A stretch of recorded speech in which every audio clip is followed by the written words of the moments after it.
Yolanda Trabanco creció entre toneles, conversaciones y trabajo silencioso en una empresa centenaria y referente en Asturias como es Sidra Trabanco. Hablamos con ella de innovación y mundo rural, del papel de las mujeres que siempre han estado ahí y de cómo se toman decisiones cuando la empresa es también parte de tu vida.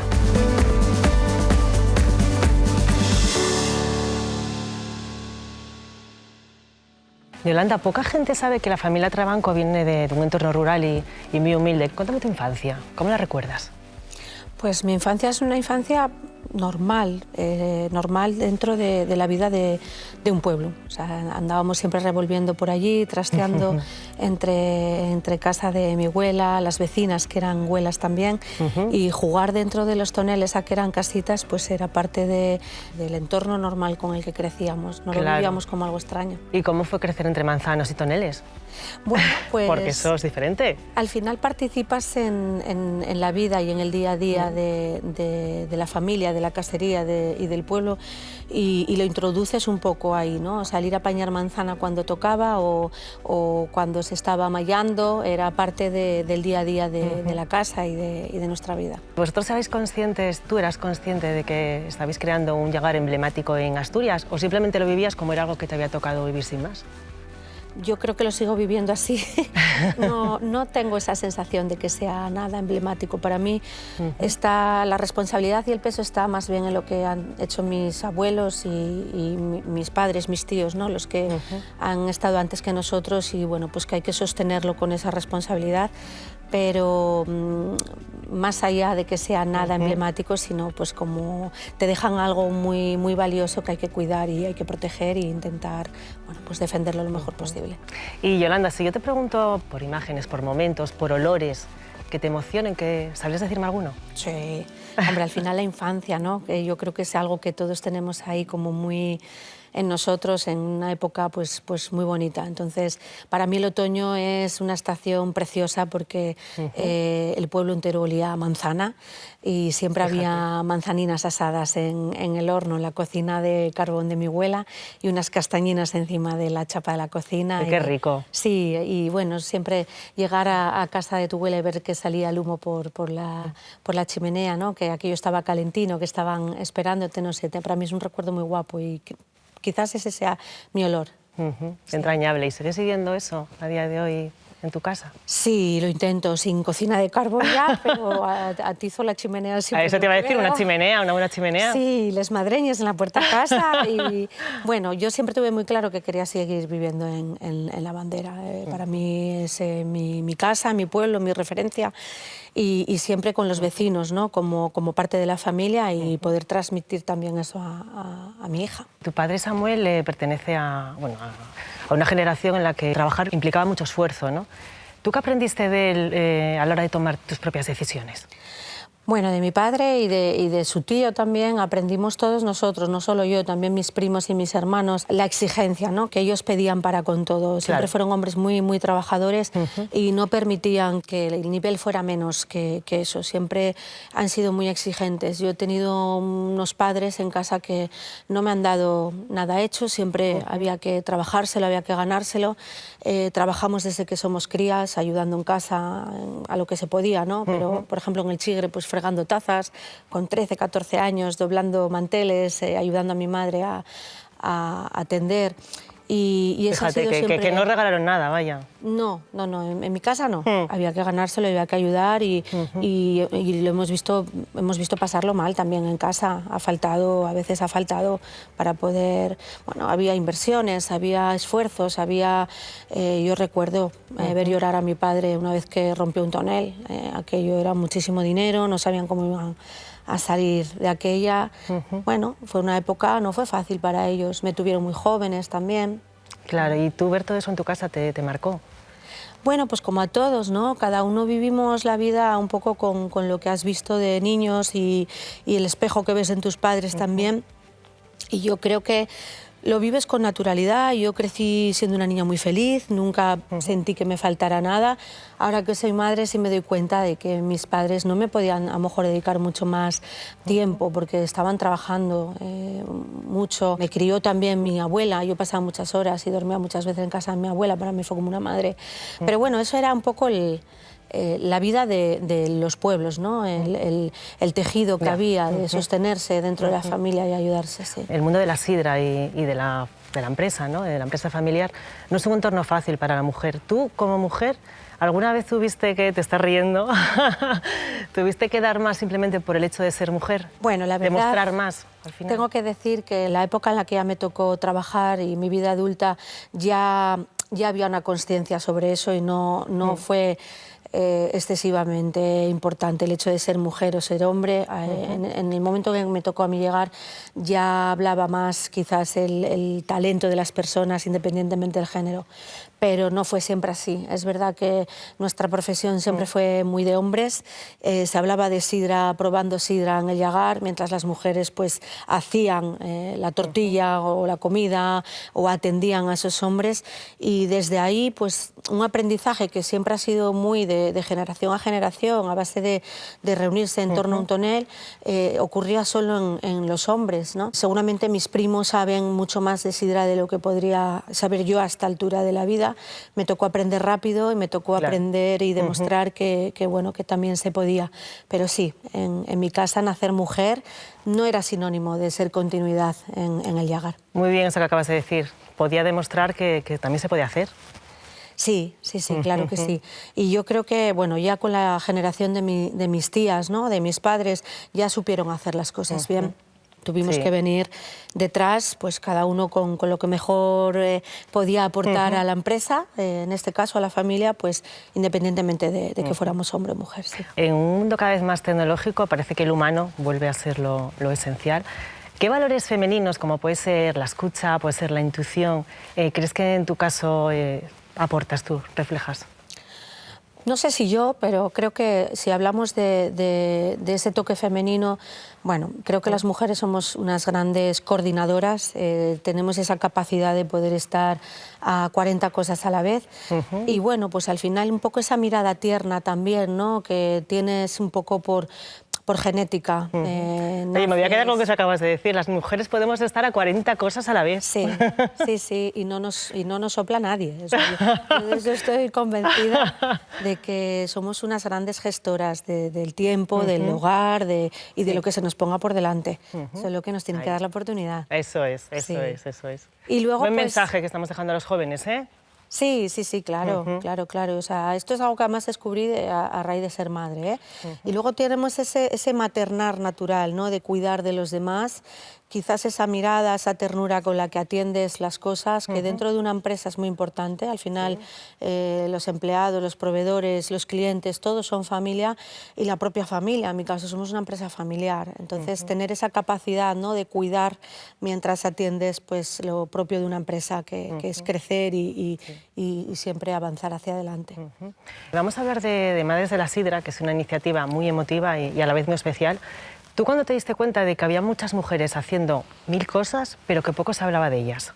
Fue sobre todo cuando fui madre. Ahí fue cuando me di cuenta, lo viví en primera persona, pero Madres de la Sidra nació antes y tuve que pensar cómo darle forma a este evento para hablar de sidra sobre la madre.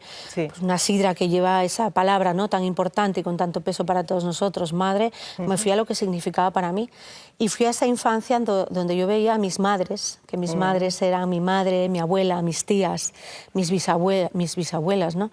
Todas en torno siempre al hogar, al cuidado de los niños, al cuidado del negocio y dando soporte para que todos los hombres hicieran lo que estaban haciendo. Y de ellas no se hablaba nunca y ellas nunca tenían parada.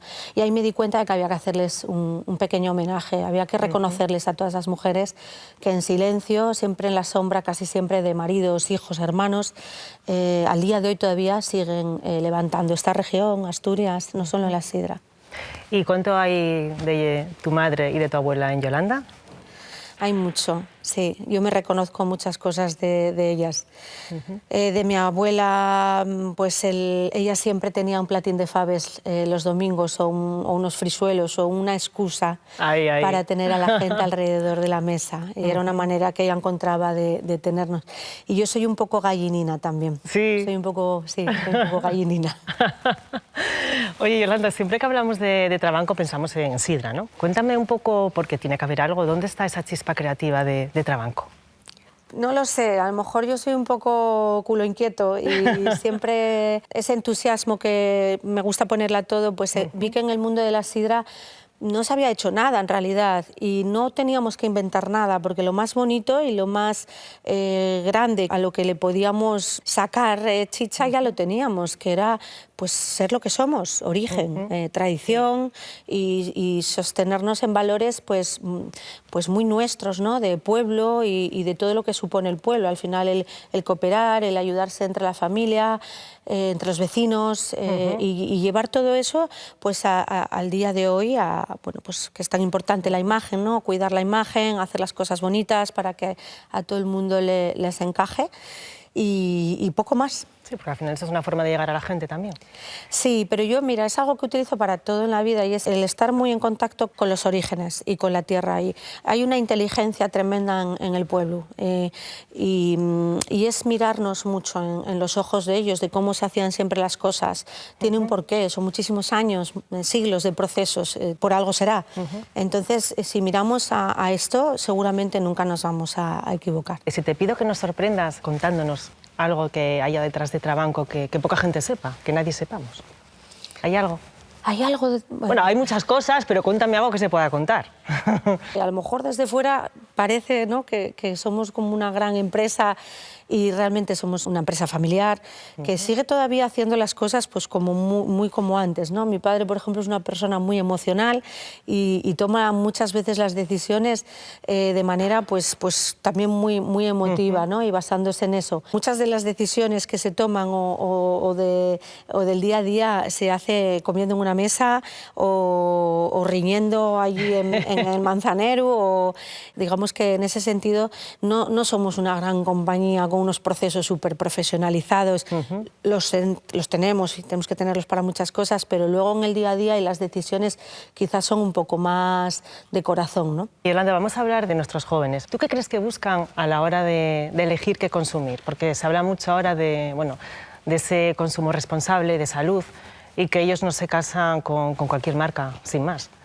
Yo no sé muy bien qué es lo que buscan los jóvenes ahora mismo. Sí, supongo que ahora tienden mucho el hecho de cuidarse a uno mismo, ¿no? Creo que lo estamos viendo en muchas cosas de la sociedad. Es algo que quizás en mi generación o en las anteriores ya, ni te cuento, pues no atendíamos tanto. Es importante. Y luego, a mí me gustaría que los jóvenes vieran la importancia de seguir compartiendo.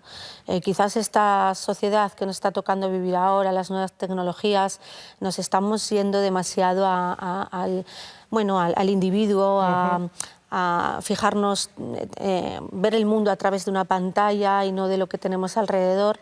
Y que eso no se refleje también en la forma en la que vivimos, ¿no? Seguir compartiendo es muy importante. Volvemos a los orígenes, a las personas que tenemos al lado y luego pues a la hora de consumir también.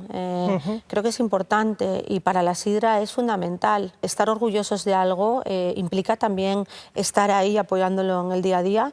La sidra es algo muy artesano y que está en riesgo de perderse en una época, un cambio social como el que estamos viviendo. Dime tú a mí lo bonito que es compartir un culín con tus amigos.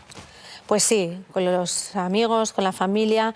La sidra todavía la tenemos muy asociada a esos momentos, ¿no? de estar divirtiéndonos alrededor de una mesa, o una fiesta Prado, una parrillada, bajar al Sella. Lo ideal es pues seguir manteniendo eso en una mesa y mirándonos a los ojos, ¿no? Yo comparto desde aquí también todo eso, porque a mí personalmente me encanta compartir todo eso. Quiero preguntarte una cosa. Vender sidra en Asturias es una cosa, pero salir a venderla a Madrid o a Nueva York, estamos hablando de palabras mayores. ¿Qué es lo que cambia cuando sale de aquí y qué es lo que no cambia? Bueno, pues mira, os voy a contar algo que a mí misma me pilló con el pie cambiado. Yo me pensaba que el hecho del escanciado y toda la cultura que hay alrededor de la sidra nos podía dificultar la venta de la sidra fuera de la región, y de hecho tenemos un catálogo de productos amplios donde tenemos sidras que no precisan esto, ¿no? Por el formato, quizás se parece más a una botella de vino. Que no hace falta escanciarla, ¿te refieres? Efectivamente, pero luego me fui a Nueva York y vi nuestra sidra a $48 la botella, al lado del mejor vino francés que tenían en ese sitio. Bueno. Algo que me sorprendió mucho, porque te das cuenta que el mundo nos mira con otros ojos, el mundo nos valora lo que hacemos, y es que la sidra, tal y como la hacemos en Asturias, es única en el mundo. Hay muchas comunidades sidreras y muy importantes en todo el mundo, pero la sidra salvaje, sin ningún tipo de añadidos, tal y como lo hacemos aquí, es de una dificultad terrible, y nos admiran profundamente en otras comunidades.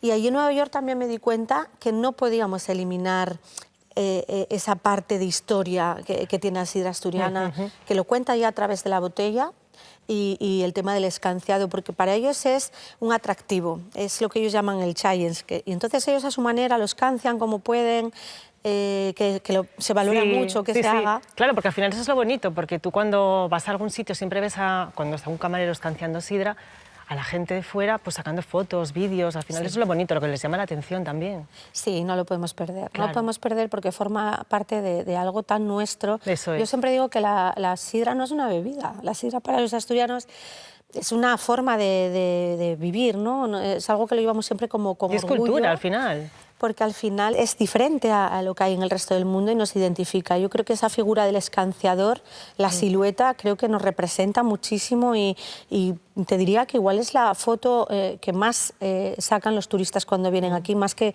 quizás cualquier otro monumento. Sí, yo te diría que sí. Cuéntanos una anécdota que hayas vivido fuera de España y que a la gente que esté en sus casas ahora les saquemos una sonrisa. Pues no lo sé, quizás es esto mismo de Nueva York, ¿no? Me sorprendió muchísimo el precio al que estaba allí, o sea, la botella y luego la copa a $17, una copa. Fíjate. Una barbaridad. Ir con mi padre por allí cuando fuimos a grabar era auténtico, porque el paisano, pues él es como es, y de pueblo, y va a ser de pueblo aquí, en Manhattan y donde sea. Fue muy divertido. Al final uno es como es, da igual que esté en Asturias, en Madrid o en Nueva York. Y así tiene que ser, claro. Eso es. A las mujeres se nos dice y se nos pregunta que cómo lo podemos hacer todo, ¿no? Yolanda, ¿qué significa para ti la familia en lo personal y también en lo profesional, en la empresa? Bueno, pues en lo personal para mí lo es todo. La verdad que siempre he crecido en eso, en darle ese valor y esa importancia, y me esfuerzo mucho en hacerlo así con mi pequeña familia, ¿no? Y luego a nivel profesional, pues en nuestro caso es que está demasiado ligado todo siempre. O sea, las comidas los domingos se habla de trabajo, y en las reuniones de trabajo se habla de dónde vamos a ir a comer el domingo. Y esto es algo que siempre está unido. Entonces es algo que hay que cuidar mucho. Hay que tratarlo siempre con mucho cariño, y hay asuntos que hay que tratar que quizás son delicados a nivel familiar, a nivel empresa, pero nunca se nos puede olvidar que ante todo somos familia, y que ese cariño tiene que estar por encima de todo en cómo atendemos todo lo demás, ¿no? Y ahora que la cultura sidrera asturiana está en la historia de todos nosotros, tú, si miras hacia el futuro, ¿qué es lo que te haría sentir en paz y al final orgullosa de todo lo que has vivido? Bueno, me haría sentir en paz saber que he podido coger con responsabilidad lo que han dejado mis abuelos, mis padres en nosotros, en mi generación, y cuidarlo como un tesoro que es, solo por todas las horas, todo el esfuerzo que han puesto, todo el riesgo que han puesto. Si conseguimos que la empresa pueda sobrevivir a otras tantas generaciones y hacerlo con el éxito de hacerlo unidos como familia, sería algo que me daría muchísima paz, mucha felicidad. ¿Y cómo te gustaría que te recordaran?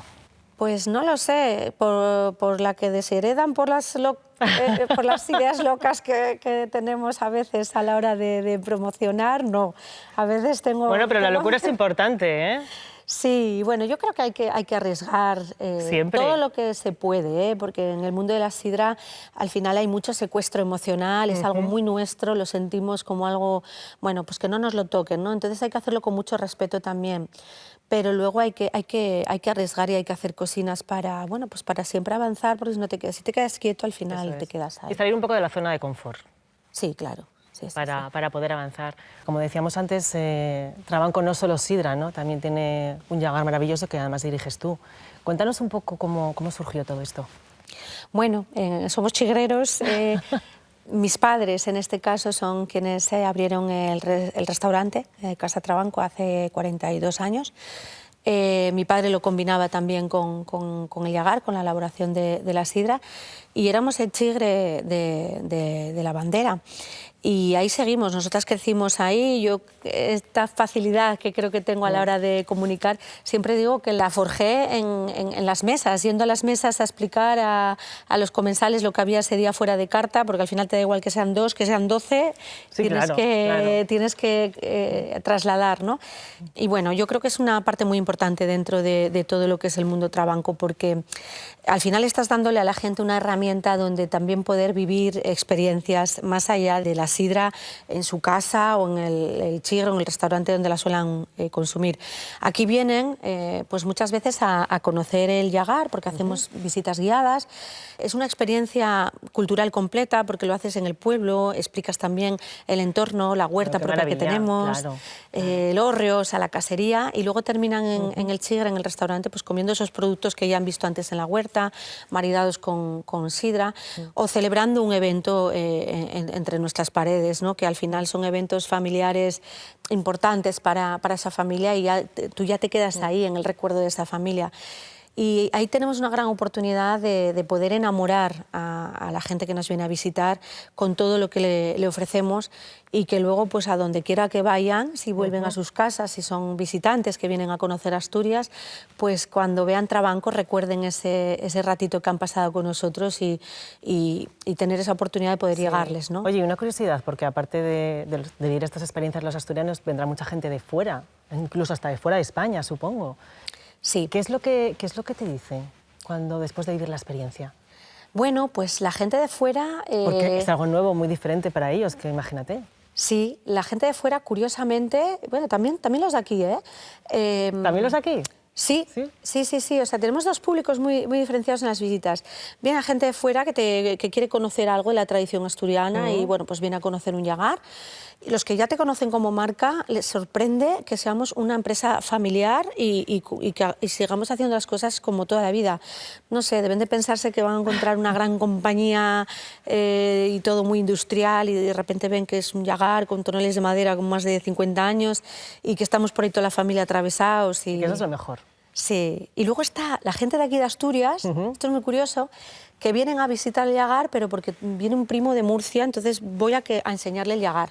Y ellos siempre dicen que les sorprende muchísimo porque no se esperan que sea tan bonita la visita y que aprendan tanto, ¿no? Han venido con la excusa de enseñarle a un familiar, pensando que ellos ya conocen todo sobre la sidra, y luego es una experiencia que les encanta. Y nos lo dicen todos. Sí, yo estoy de acuerdo. Siempre que viene alguien de fuera es cuando los llevas, en este caso, a Trabanco, y ni siquiera tú habías ido antes. Sí, sí. Ahí se hablan de otras cocinas y ves, bueno, pues...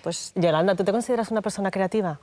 Sí, soy bastante... Además, disfruto mucho con todo. Y mira, el restaurante siempre me ha permitido eso, porque desde hacer un plato nuevo, una mesa, un rincón, cambias la decoración, y luego aquí en Sidra Trabanco, pues poder darle forma, ¿no?, a todo lo que somos y nuestros valores como marca y en el sitio en el que estamos, pues de una forma creativa, haciéndolo bonito, a través de los eventos, a través de las propias acciones, y luego en la forma en la que lo contamos, pues para intentar llegar a todo el mundo, ¿no?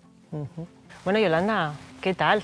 Hemos acabado la entrevista. Bueno, pues muy bien. Nos faltaba un culín aquí. Ya, que alguien nos descanse un culín. Muy bien, pues muchas gracias. Bueno, mira, ahora vamos a pasar a otra parte del programa donde te vamos a conocer muchísimo mejor, y son las 10 preguntas del arte de crear. ¿Qué cualidad valoras más en una persona? La lealtad. ¿Qué te preocupa más de lo que lees en la prensa? Bueno, cuando se habla sin saber, sin conocer, y cuando veo ese odio que hay detrás a veces de alguien que no es un rostro, no es una persona, no es un avatar. ¿Y cuál es tu principal fortaleza? Bueno, creo que el entusiasmo, que le pongo a todo. ¿Qué tratas de mejorar de ti cada día? La paciencia, supongo.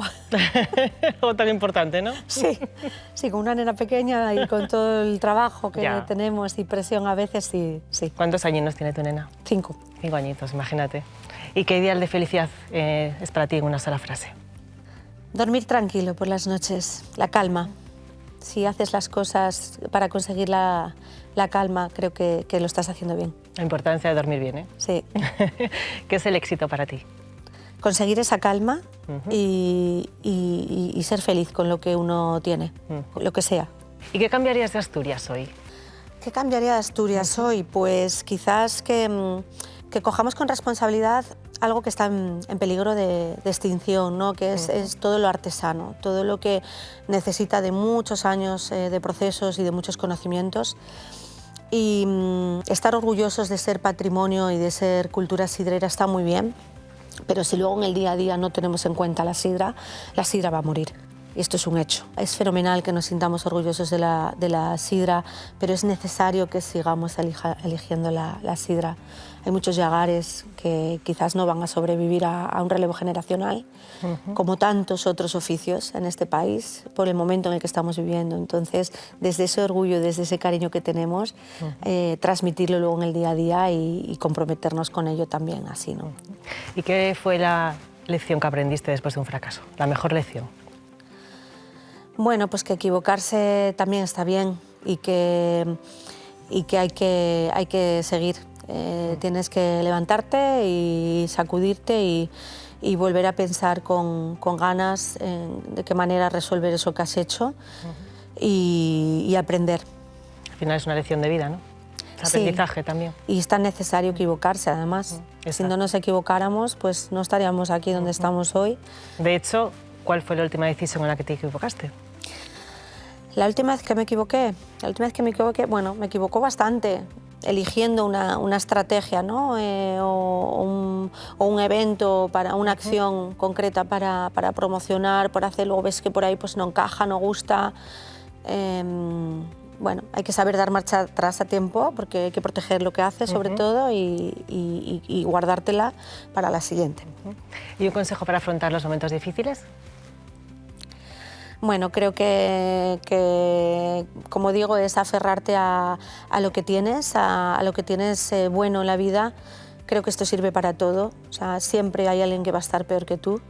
Todos tenemos algo que nos preocupa. Todos en nuestra casa tenemos algo que nos está haciendo pasar días malos. Entonces, quedarte siempre con lo bueno y buscar tu mejor versión para superarlo.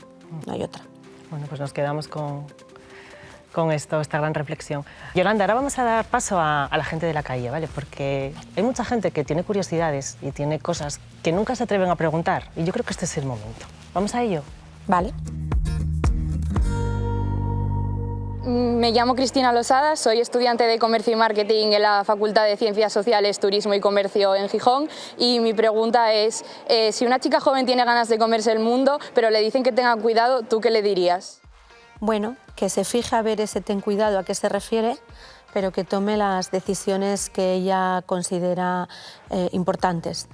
A veces hay que buscar dentro de uno y a veces ese uno lo tenemos muy perdido porque atendemos a otras cosas. Hay que escuchar la voz de uno y cuando no la encuentras tienes que cuidarte mucho, mucho, mucho para volver a conectar contigo y confiar siempre en ti y siempre para adelante. Gran consejo y no puedo estar más de acuerdo contigo, Yolanda. Vamos con la siguiente, ¿vale? Soy Lucía Cedes Fernández, estudio Comercio y Marketing y mi pregunta es, si emprender fuera un botellón emocional, ¿en qué momento dirías, igual me he venido un poco arriba? Bueno, yo creo que cuando pierdes de vista el objetivo principal, cuando tienes que empezar a renunciar a quién eres o a tus valores, ahí hay que decir hasta aquí. Y luego que el riesgo no sea demasiado alto. O sea, creo que hay cosas que nunca puedes poner en riesgo. Uno es el cuidado a uno mismo, la familia, y luego el riesgo económico también, ¿no? Porque para emprender a veces hay que dar un paso hacia adelante, hay que financiarse, hay que poner en riesgo tu patrimonio. Bueno, que los riesgos sean pequeñitos para ir empezando mejor. Tener una inversión. Sí. Y eso no todo el mundo está dispuesto a hacerlo tampoco. Sí, bueno, y hay que hacerlo, pero que siempre hay que dejar una parcela donde sepas que ahí tienes tu zona para retirarte sin riesgo, ¿no? Eso es. Bueno, Yolanda, ¿qué tal te has sentido? Hemos acabado la entrevista. Bueno, bien, muy bien. Muchas gracias, no sé. Yo tengo que decir que desde aquí hay que lanzar un mensaje que no dejemos morir el mundo de la sidra. La sidra no la podemos dejar morir con lo bonito que es lo que tú decías, unas castañas, un fuego, una chimenea. los amigos alrededor de una mesa, escanciando culines de sidra, eso es maravilloso. Pues sí. Eso es cultura asturiana. Pues sí, es algo muy nuestro y yo creo que entre todos tendremos que cuidarlo, que seguir cuidándolo. Bueno, Yolanda, pues muchas gracias por ofrecernos tu visión de vida, tu visión empresarial, tu visión como mujer, sobre todo. Y esta es tu casa para cuando quieras volver. Muchas gracias. Y yo iré a verte a Trabanco. Muchas gracias. Escanciaremos un colín de sidra y lo compartiremos con todos. Con sidra siempre. Bueno, Yolanda, muchísimas gracias. Y a vosotros os esperamos la próxima semana en El Arte de Crear.